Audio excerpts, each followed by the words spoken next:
Almost everyone has heard of Garth Brooks getting his start in Stillwater, but the impact the town has had on local musicians goes much further than one person. I followed the sound to see what other artists might be getting their start right here in Stillwater. 5 to 10 years ago, Stillwater saw a large drop in local music compared to 20 to 30 years ago, but the flame is being relit. Stillwater was once known as a stepping stone to Nashville. This is what brought Trent Fletcher to Oklahoma State University 3 years ago when he was looking to advance his music career. Fletcher is now a host to 3 open mic nights in town and has made it a goal to help local music make a comeback.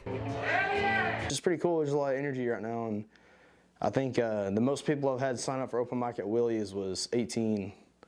It's just a really cool way to discover new younger guys and gals that are playing that otherwise may not have even crossed your radar.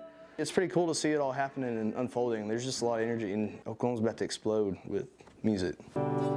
Stillwater gives new artists the opportunity to perform in more places than just their living rooms, with 3 to 4 open mic nights per week all across town.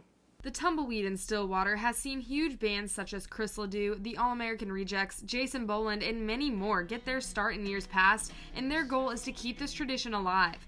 The famous concert hall is home to events where locals can perform at an open mic night, all the way up to large music festivals that bring in well-established artists.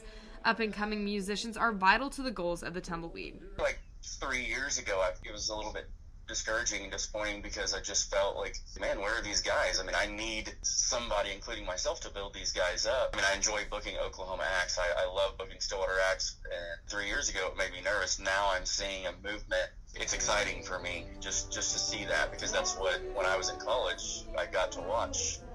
The opportunities and support offered in Stillwater are important for the future of the music industry and helping artists go from open mic performances to playing at Calf Fry. For News OSU, I'm Maggie Burke.